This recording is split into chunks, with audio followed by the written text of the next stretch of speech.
결국은 그럼 이걸 이제 교수님이 원래 이제 우려하신 그런 그 일정 그 시나리오로 봐서 이걸 어떻게 막을 수 있느냐를 가지고 지금 크게 한 두 가지 방안이 제시되는 것 같아요. 첫째는 이제 빨리 법률을 제정해서 뭐 개정안을 뭐 내든지 지금 문제가 되는 법률이 있잖아요. 뭐 공직선거법 150조라든가 또 뭐 헌법 84조에 뭐 나중에 그 문제가 될 수 있는 대통령 당선 후에 또 재판이 계속되느냐 마느냐 뭐 이런 부분. 그래서 그런 어떤 걸림돌이 될 만한 요소를 법률에서 빨리 제거하는 개정안을 빨리 내서 통과시키는 방법. 또 하나는 이제 재판부에 대한 탄핵.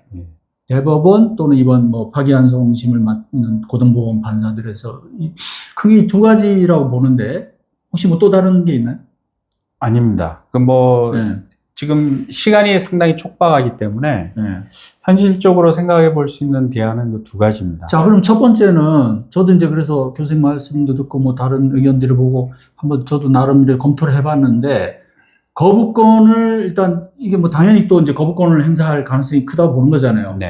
설사 국회에서 개정안을 내도 그러니까 지금 이재명이 지금 혐의가 됐든 유죄의 근거가 됐던 부분을 지금 제거하자는 거잖아요. 그러니까 선거법 250조 1항이 지금 적용된 거거든요. 그러니까 그렇죠. 후보자 본인이나 후보자 측에서 자기 자신을 좀 과대 포장하기 위해서 허위 사실을 공표했을 때 이제 처벌하는 조항인데 사실 뭐 많은 분들이 지적했지만 이거는 당선자한테 적용하는 건 또 나름 의미가 있는데 이재명 후보는 사실 지난 대선에서 이미 낙선을 했잖아요.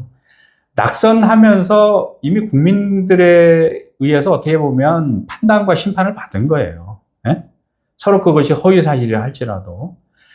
근데 당선자도 아닌데 낙선자를 그것도 이번 선거도 아니고 지난번 선거 과정에 있었던 것을 끌고 와가지고 이번 선거에 압도적인 그 지지를 받는 대권 후보의 자격을 박탈한다. 이거는 있을 수가 없는 일이거든요. 아니, 그러니까 당위성으로는 이제 충분히 그런데 그래서 무슨 현실적으로 그걸 250조 1항을 제거하는 법 개정, 공직선거법 법 개정을 하면 아까 말씀드린 그 거부권 행사가 예상되기 때문에 생각해 볼 수 있는 것은 지금 국무위원들이 14명 남았거든요. 지금까지 관행이 국무위원이 11명이 참석하면 국무회의가 성립되는 걸로 지금 보고 있습니다.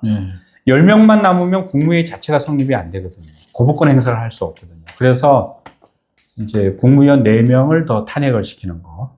근데 4명을 탄핵 사유는 어떻게 해야 되죠? 이제 그게 문제입니다. 그게 뭐 저는 헌법학자가 아니라서. 그게 무슨 걸림돌이 될 것 같은데. 근데 이제 저는 기본적으로 이게 지금 내란 세력이 남아있는 내각이거든요. 이게 원래대로 하면 내란에 실패하면 대통령이 하야하고 또 내각이 총사퇴하고 이런 상황이 벌어져야 되는데 대통령도 버티다가 나갔고 총리도 버티다가 나갔고 지금 국무위원들 나머지 다 버티고 있는 거 아니에요. 그래서 이런 내란의 잔존 세력에 대해서는 저는 뭔가 헌법적인 관점에서 명분을 만들 수 있다. 이들을 탄핵시킬 수 있는 명분을 저는 만들어낼 수 있다고 생각을 하거든요. 자, 좋습니다. 그러면은 이게 지금 원래는 그러면 그 국무회의 심의 자체를 못하게 하면 자, 국회에서 통과를 시켰어요. 그러면 그게 20일인가 14일인가 20일인가 제가 확실히 모르겠는데 지나면 국회의장이 선포를 하게 되어 있습니다. 기간이 15일 이내에 공포하는 15일이요. 일반적으로 지금 헌법 53조에. 근데 지금 이제 대통령 쪽 말하자면 이쪽 정부 쪽에서 그걸 안 하면 이제 자동으로 국회의장이 선포를 하면 됩니다. 되는데 그 제가 보니까 또 헌법 53조의 그 7항인가에 보니까 이게 효력이 발생하려면 공포한 날로부터 20일을 경과해야 되더라고요. 모든 법이요? 여기 이 조항이 그렇게 돼 있어요. 그러면 이러면은 날짜가 이게 만약에 15일이고 공포 기간이 그 다음에 효력을 발생하는 게 20일이 지나야 되면 그러면 이게 벌써 35일이 대선 전에는 힘들다는 의미가 없는 방안이네요. 그래서 이거는 실효성이 뭐 지금 아무리 빨리 해도 그래도 뭐 이 연휴는 끝나야 될 거 아니에요. 그죠? 그러니까 이제 요거는 그렇다면 만약에 대선 이후에도 그 사건에 대한 재판이 계속 만약에 된다면 지금 그것도 논의가 되고 있지 않습니까? 그렇죠.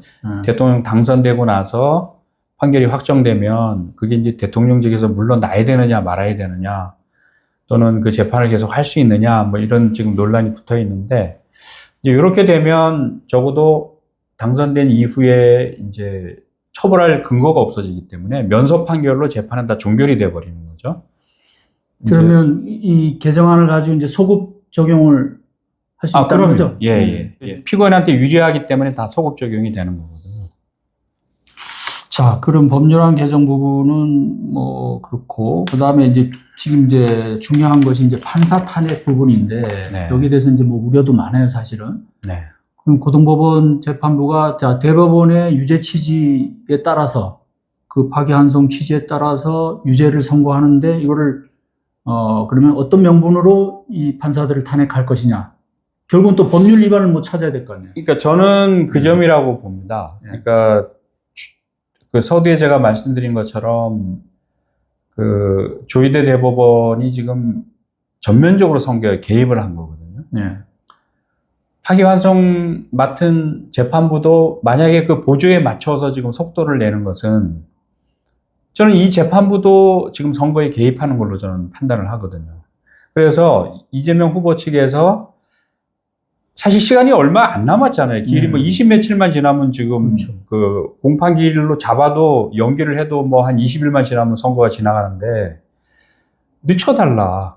대선 이후로 늦춰달라라고 기일 변경 신청을 했는데 이걸 재판부가 안 받아줬다. 이것은 선거 전에 판결을 선고함으로써 대선에 개입하겠다라는 의도를 저는 보이는 행태라고 생각하거든요.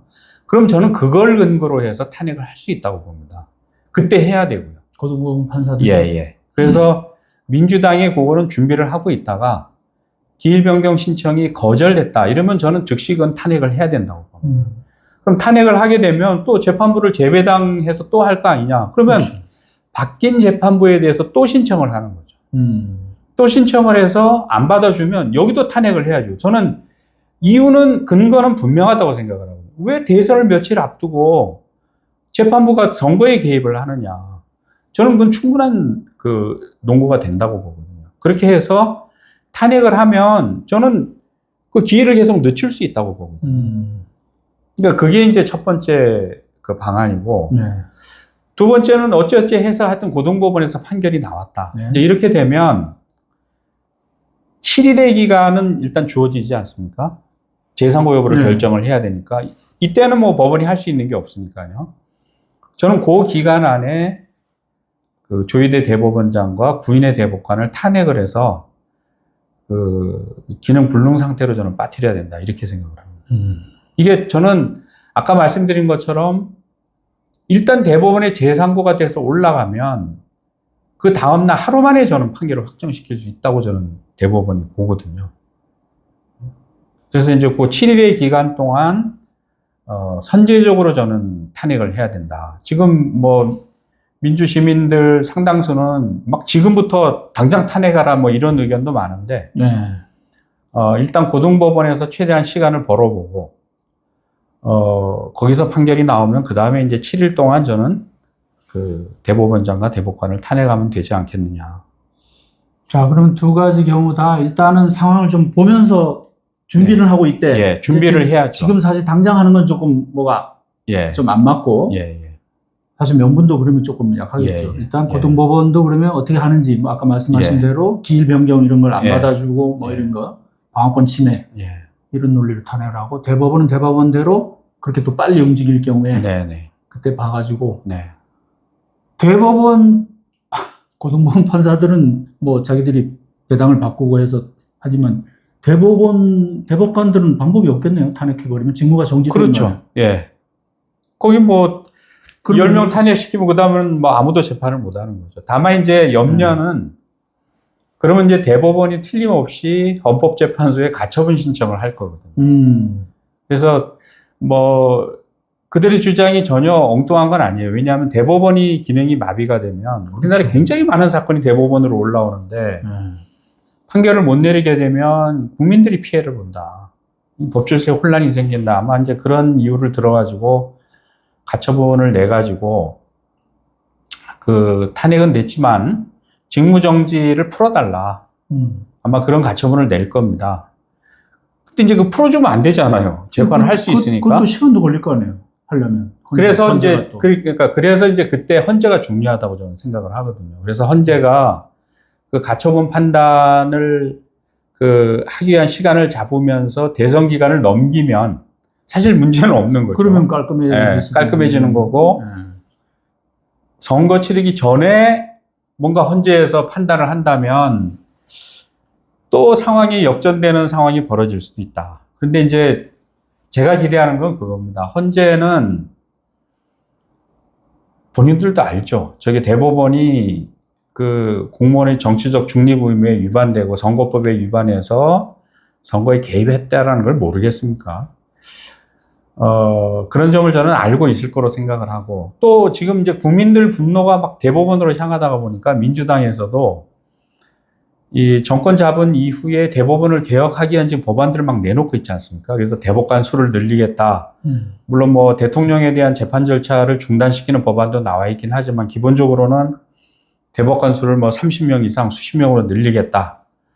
그 다음에 이제 대법원도 국민의 기본권을 침해하는 또는 헌법 질서에 위반되는 잘못된 판결을 내릴 수 있기 때문에 법원 재판에 대한 헌법소원을 인정하는 법을 개정하겠다. 지금 이게 나와 있지 않습니까? 그러면 내용적으로는 사실상 사심제가 되는 거 아니에요? 사실상 사심이 되는 거고. 그건 엄청난 변화인데. 그러면서 대법원이 헌법재판소 밑으로 들어가는 거예요. 그러니까요.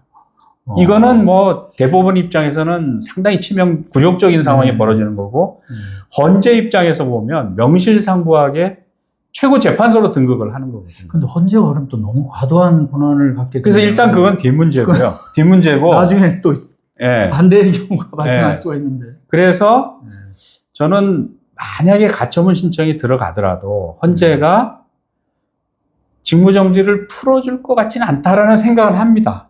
그렇지만 어쨌거나 대법원에서는 가처분 신청을 할 거다. 이제 그런 점에 대해서도 좀 치밀하게 사전 대비를 하고 있어야 된다. 그 부분도 사실은 뭐 지금 단계에서 단정할 수는 없는 그렇습니다. 거죠, 지금?